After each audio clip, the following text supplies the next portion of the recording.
तो hello juniors, मैं आपके सामने पार्ट 2 ऑफ थर्मोडायनेमिक्स का माइंड मैप लेके आ गया हूँ। मैंने पार्ट 1 की माइंड मैप ऑलरेडी अपलोड कर रखी है इस चैनल पे। मैं आशा करता हूँ कि वो आपको अच्छा लगा होगा, और अगर आप नए व्यूअर हो तो आप प्लीज़ उसे जाकर देखिए। उसको मैंने बहुत अच्छे तरीके से फ्रेम करके पढ़ाया है।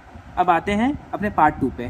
पहले हमारे पास पॉलीट्रॉपिक प्रोसेस। पॉलीट्रॉपिक प्रोसेस किसे कहते हैं? जहाँ पे PV टू द पावर कुछ रैंडम x की वैल्यू जैसे 1 2 3 4 कुछ भी एक कांस्टेंट रहेगी, तो उसको पॉलीट्रॉपिक प्रोसेस कहते हैं। अगर x की वैल्यू 1 हो गई तो PV is equal to constant, तो मतलब वो आइसोथर्मल कंडीशन होता है। लेकिन यहाँ पे 1 के अलावा कुछ और भी इंटीजर वैल्यू हो सकते हैं। तो उस केस में हमारा वर्क डन का वैल्यू होगा PF/VF minus PI/VI upon x minus 1, जिसको हम और सिंप्लीफाइड वे में लिख सकते हैं NR∆T अपॉन x माइनस 1।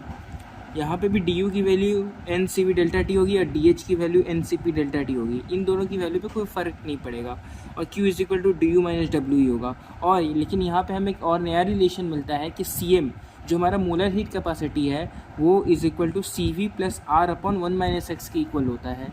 ठीक है, तो ये फार्मूला के आप याद रख सकते हैं। एंट्रोपी क्या होता है? वो हमारा एक मैथमेटिकल टर्म है to measure randomness and disorderness of the system. ठीक है, मतलब मॉलिक्यूल्स अपना पोजीशन कितने दूसरे मॉलिक्यूल्स के साथ चेंज कर रहा है और कितनी जल्दी कर रहा है, यही हमारा एंट्रोपी बताता है। एंट्रोपी क्या है? एक एक्सटेंसिव प्रॉपर्टी है और एक स्टेट फंक्शन है।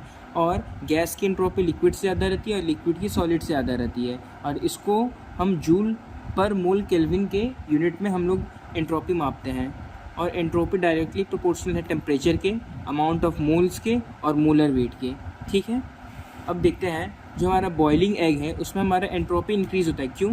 क्योंकि बॉन्ड ब्रेकिंग की वजह से। बॉन्ड ब्रेक होता है तो हमारे पास मॉलिक्यूल्स की संख्या बढ़ जाती है, और मॉलिक्यूल्स की संख्या बढ़ी तो हमारी एंट्रोपी भी बढ़ गई। यही हमारे डेफिनेशन में भी लिखा हुआ है। ठीक है, और देखते हैं एंट्रोपी की जो फॉर्मूला होती है वो होती है रिवर्सिबल हीट अपॉन टेम्परेचर। और हाँ, हीट हमेशा रिवर्सिबल प्रोसेस वाला ही लेना है, इरिवर्सिबल का नहीं लिया जाता है एंट्रोपी पे। ठीक है, फिर हम लोग आते हैं डिफरेंट कंडीशंस ऑफ एंट्रोपी पे, जिसमें हमारा पहला कंडीशन है एडियाबेटिक रिवर्सिबल प्रोसेस। इस प्रोसेस में हमारा रिवर्सिबल हीट ही ज़ीरो हो जाता है, तो रिवर्सिबल हीट ही ज़ीरो हो गई तो हमारी एंट्रोपी भी ज़ीरो हो जाएगी। फिर आते हैं हम लोग साइक्लिक रिवर्सिबल प्रोसेस में, और सिंस हमारी एंट्रोपी एक स्टेट फंक्शन है तो हमारी साइक्लिक प्रोसेस में चेंज इन एंट्रोपी भी ज़ीरो के इक्वल रहेगी। इसके बाद हमारा आता है आइसोथर्मल रिवर्सिबल प्रोसेस। इस प्रोसेस में हमारे entropy reversible heat upon temperature लिख सकते हैं, और इसको हम लोग minus of work in reversible process upon temperature लिख सकते हैं। तो जहाँ से हमारा आता है चेंज इन एंट्रोपी का formula 2.303 NR log of V final upon V initial, या इसको हम ऐसे भी लिख सकते हैं 2.303 NR log of P initial upon P final. उसके बाद हम लोग आते हैं आइसोकोरिक रिवर्सिबल कंडीशन में, जहाँ पे हमारा change in entropy 2.303 NCV log of T final upon T initial आता है। और आइसोबैरिक रिवर्सिबल प्रोसेस में delta S is equal to 2.303 NCP log of T final upon T initial. बस कुछ नहीं, यहाँ पे हम लोगों ने molar heat at constant volume लिया है और यहाँ पे molar heat at constant pressure लिया है। उसके बाद हम लोग आते हैं गिब्स फ्री एनर्जी में। गिब्स फ्री एनर्जी भी एक टाइप की एनर्जी है जो कि हमारी एक स्पॉन्टेनिटी ऑफ रिएक्शन को बताती है। अगर गिब्स फ्री एनर्जी हमारी नेगेटिव हुई तो वो बताता है कि रिएक्शन स्पॉन्टेनियस है। अगर इक्वल टू ज़ीरो आई उस रिएक्शन की तो इसका मतलब वो रिएक्शन इक्विलिब्रियम पे है, और अगर गिब्स फ्री एनर्जी ज़ीरो से बड़ा है तो इसका मतलब वो जो रिएक्शन नॉन स्पॉन्टेनियस है, जिसको हम G is equal to H minus TS लिखते हैं। और इसको अगर हम डिफ्रेंशिएट करें तो हम DG is equal to DH minus TDS minus STD लिखते हैं। और एक कांस्टेंट प्रेशर हमारा delta G is equal to delta H minus T delta S हम लोग लिख सकते हैं, और जो कि एक इंपॉर्टेंट फार्मूला है, आप याद रखना। अब देखिए, अब हम इस फॉर्मूले को ऐसे लिख सकते हैं delta G is equal to delta U plus P delta V minus T delta S। अब ये कहाँ से हुआ? ये मैंने आपको थर्मोडायनेमिक्स के पार्ट 1 माइंड मैप में बता रखा है। और एक्सपांड करके लिखे तो हम लिख सकते हैं delta G is equal to delta U plus delta NG RT minus T delta S। ठीक है, ये आप याद रख सकते हैं। उसके बाद हम देखते हैं कि जो हमारी स्पॉन्टेनिटी की जो टेम्परेचर रहती है वो हमारी इक्विलिब्रियम की टेम्परेचर से ज़्यादा होती है, और इक्विलिब्रियम की जो हमारी टेम्परेचर होती है वो होती है change in enthalpy upon change in entropy का रेशियो। ठीक है, अब यहाँ से हम देख रहे हैं कि जो हमारी change in entropy of reaction वो हमारी change in entropy in product minus change of entropy in reactant से हम लिख सकते हैं। और same for Gibbs free energy also, आप यहाँ पे फॉर्मूला देख लीजिए। फिर उसके बाद हमारी आती है standard Gibbs free energy. gives free energy measured at 298 Kelvin and 1 atm pressure. That gives free energy is called standard gives free energy. Okay, और यहाँ पे हमारी कुछ नहीं, अब सारे जो हमारे फार्मूलाज है उसमें जहाँ पे हम लोगों ने नॉर्मल कंडीशंस यूज़ की थी वहाँ पे अब हमें स्टैंडर्ड कंडीशंस यूज़ करते हुए अब हम सारे फार्मूला लिख देंगे। वो आप देख सकते हैं, जैसे delta G naught is equal to delta H naught minus T delta S naught and other is also like this. एक बात आप नोट करना कि जो हमारा डेल्टा जी नॉट होता है वो हमारा ज़ीरो के इक्वल होता है for natural form of element. जैसे O2 गैस के लिए देखो तो वो ज़ीरो होता है, लेकिन O2 लिक्विड के लिए नहीं होगा, क्योंकि O2 लिक्विड आपका नेचुरल फॉर्म नहीं है, O2 आपका नेचुरली गैसियस फॉर्म में मिलता है।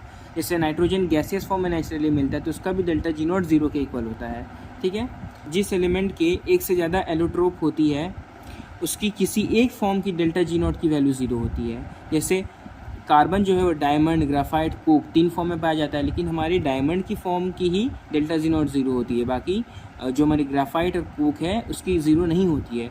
And for sulphur the rhombic sulphur has delta G naught value zero and for phosphorus the yellow phosphorus has the delta G naught value of zero. Okay, then उसके बाद हम लोग आते हैं enthalpy या हीट ऑफ रिएक्शन पे। Enthalpy of reaction उसे कहते हैं कि जो एनर्जी हमारी रिलीज़ हो रही है किसी रिएक्शन के दौरान उसे हम कहते हैं एंथैल्पी ऑफ रिएक्शन। जैसे हम लोगों ने इस रिएक्शन का एग्जांपल लिया है, तो इस रिएक्शन में जो हमारी एंथैल्पी ऑफ रिएक्शन है वो -57.3 किलो जूल आई है। ठीक है, फिर आता है हमारा एंथैल्पी ऑफ फॉर्मेशन, जिसको हम HF से डिनोट करते हैं। Total amount of heat exchanged in formation of 1 mole of compound bye their most stable state और बाय नेचुरल प्रोसेस।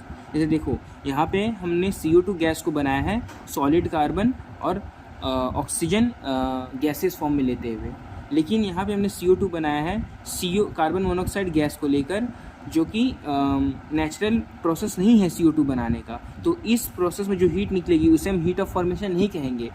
जो भी हमारी प्रोसेस होगी जो नेचुरल तरीके से बनाएगी उसके प्रोडक्ट को ऑफ 1 मोल, ठीक है, तो उसको हम हीट ऑफ फॉर्मेशन कहते हैं। HF0 को हम heat of formation at 298 kelvin temperature and 1 atm pressure कहते हैं। ठीक है, और यहाँ पे देखना कि delta HF0 of reaction is equal to delta HF0 of product minus delta HF0 of reactant के इक्वल होता है। ठीक है, देन हम लोग आते हैं एंथैल्पी ऑफ न्यूट्रलाइजेशन पे। Total amount of heat release in neutralisation of 1 mole of H+ of acid with OH- of base. Okay, जैसे ये वाली रिएक्शन देखना, H+ + OH- गिव्स H2O। तो यहाँ पे हमारी जो हीट ऑफ न्यूट्रलाइजेशन होगी वो हमारी -57.5 किलो जूल होगी, और ये strong acid plus strong base condition के लिए है। और जब हमारी strong acid plus weak base, weak acid plus strong base, weak acid plus weak base, इन तीनों कंडीशन में हमारा heat of neutralization -57.5 kilo joule से कम रहेगा, और strong acid plus strong base condition में अपना heat of neutralization -57.5 kilo joule रहेगा। इन वैल्यूज़ को आप याद करते हुए चल सकते हैं, हालांकि उतना इंपॉर्टेंट नहीं है, लेकिन याद कर सकते हैं क्योंकि ये JEE एडवांस में पूछा जा सकता है। उसके बाद हमारा आता है heat of ionisation of weak acid and weak base. Total amount of heat required to ionise 1 mole of weak acid और वीक बेस। यहाँ पे अपना रिएक्शन देखें, CH3COOH gives CH3COO- plus H+। तो यहाँ पे अपना delta H0 of I 2.3 kilo joule आया है। यहाँ पे हम हीट ऑफ आयनाइजेशन को 57.5 minus mod of heat of neutralisation के इक्वल लिखते हैं। यहाँ पर भी यूनिट हमारी किलो जूल में रहती है, क्योंकि हमारे हीट ऑफ न्यूट्रलाइजेशन की वैल्यू भी किलो जूल में ही थी। अब आते हैं हीट ऑफ कंबशन में। हीट ऑफ कंबशन, जहाँ भी आपको कंबशन दिखे तो उस रिएक्शन में O2 गैस का यूज़ हो रहा है, ये आप जान के रखना। ठीक है, उसको ही हम लोग कंबशन कहते हैं। कुछ मैं बता देता हूँ, इंपॉर्टेंट है कि कार्बन का अगर हम कंबशन करें तो CO2 गैस निकलता है। हाइड्रोजन का कंबशन करें जब टेम्परेचर 100 डिग्री से कम होगा तो हमारा H2O लिक्विड निकलता है, और अगर टेम्परेचर 100 डिग्री से ज़्यादा हुआ तो H2O गैस निकलता है। सल्फ़र का जब हम कंबशन करें तो SO2 गैस निकलेगा। फॉस्फोरस का करेंगे जिसको हम P4 से रिप्रेजेंट करते हैं, तो इसको कंबशन करने में हमारा P4O10 निकलेगा, और क्लोरीन गैस का करें तो Cl2O7 निकलता है। हम देखते हैं heat of combustion of reaction heat of combustion of reactant minus heat of combustion of product के इक्वल होता है। यहाँ पे ध्यान देना, रिएक्टेंट माइनस प्रोडक्ट हो रहा है। ओके, उसके बाद हम लोग आते हैं हेसेस लॉ में। इस लॉ को हम एक परफेक्ट एग्जांपल के साथ समझते हैं। हमें कार्बन सॉलिड से CO2 गैस बनाना है, तो या तो हम इसका डायरेक्ट कंबशन करवा दें जिसमें हमारा -z kilo joule of heat निकलेगा और ये बन जाएगा, और या तो सेकेंड प्रोसेस ये है कि पहले उसको हम CO गैस बनाएं, देन उसके बाद उसको CO2 में कन्वर्ट कर दें जिसमें हमारा -x kilo joule and -y kilo joule of heat निकलेगा।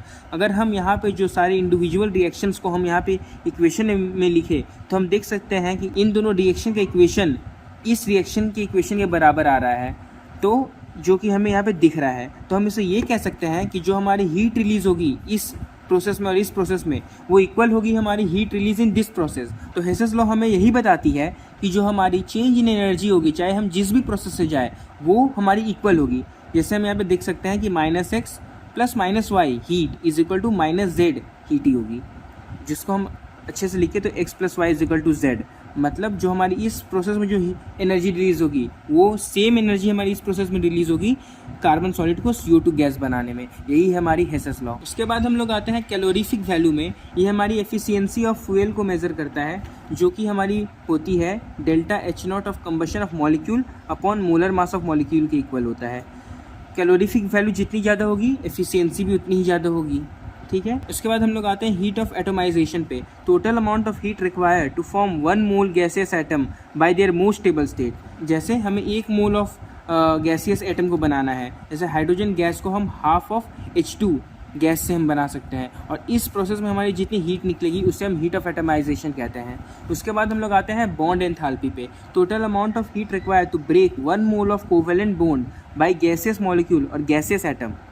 यहाँ पे enthalpy of reaction bond enthalpy of reactant minus bond enthalpy of product के भी इक्वल होगी। ठीक है, इस पर ध्यान देना। और यहाँ पे देखो, जो हमारी प्रोडक्ट बनेंगी उसके रिएक्टेंट हमारे गैसियस ही होने चाहिए। उसी प्रोसेस में जो हमारा हीट निकलेगा उसे हम बॉन्ड एंथैल्पी कहते हैं। अगर हम सॉलिड या लिक्विड से उसको हम गैसियस फॉर्म ऑफ प्रोडक्ट बना रहे हैं तो उस रिएक्शन की हीट को हम बॉन्ड एंथैल्पी नहीं कहते हैं।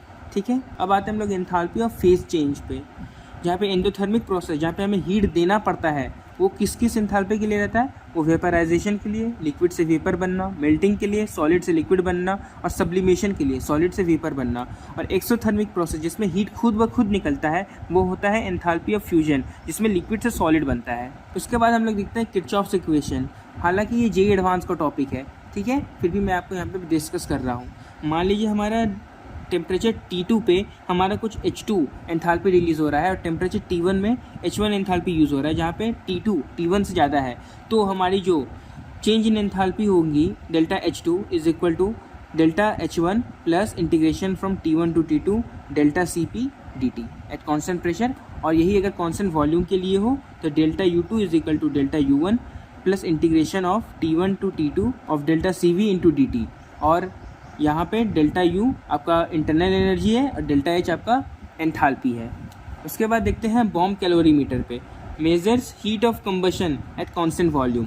यहाँ पे हीट रिलीज इन बॉम्ब कैलोरीमीटर वो होता है heat capacity of calorimeter into change in temperature into molecular weight of the compound that which is given in the bomb calorimeter, okay, upon mass of compound जो कि उसके अंदर मौजूद होगा। हालांकि ये भी JEE एडवांस का ही टॉपिक था। अब देखते हैं second law of thermodynamics. Total entropy of universe always increases for irreversible process and remain constant for reversible process. मतलब हमारी एंट्रोपी बढ़ेगी यूनिवर्स की इरिवर्सिबल प्रोसेस पे, और एंट्रोपी यूनिवर्स की ज़ीरो रहेंगी रिवर्सिबल प्रोसेस में, क्योंकि रिवर्सिबल प्रोसेस हम जानते हैं कि वो एक इक्विलिब्रियम कंडीशन ही होता है, और इरिवर्सिबल प्रोसेस हम जानते हैं कि वहाँ पे स्पॉन्टेनियस रिएक्शन होता है। तो स्पॉन्टेनियस रिएक्शन में हमारा एंट्रोपी बढ़ता ही है। देन हम लोग देखते हैं केल्विन प्लैंक स्टेटमेंट को।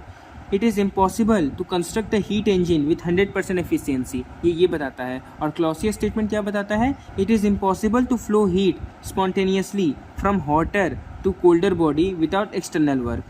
ठीक है, देन हम लोग एट लास्ट देखते हैं third law of thermodynamics. At absolute zero temperature that is at 0 kelvin the entropy of perfect crystals approaches 0। Entropy of perfect crystal is equal to 0 at temperature is equal to 0 kelvin और -273 degree Celsius. तो इतना तक ही था हमारा thermodynamics का mind map. मैं आशा करता हूँ कि आपको अच्छा लगा होगा, और इस माइंड मैप की PDF मैं अपने टेलीग्राम चैनल पे दे दूंगा, जिसकी लिंक मेरी डिस्क्रिप्शन में दी हुई है। ठीक है, अगर आपको इस वीडियो में कोई भी दिक्कत आई है कोई भी आपके डाउट है तो आप ज़रूर कमेंट बॉक्स में फ्रीली पूछें, मैं उसको आंसर देने के लिए रेडी हूँ। ओके, तो फिर मैं मिलता हूँ अगले किसी इंटरेस्टिंग चैप्टर के माइंड मैप के साथ। तो तब तक के लिए आप अपना ख्याल रखें। Thank you and bye bye.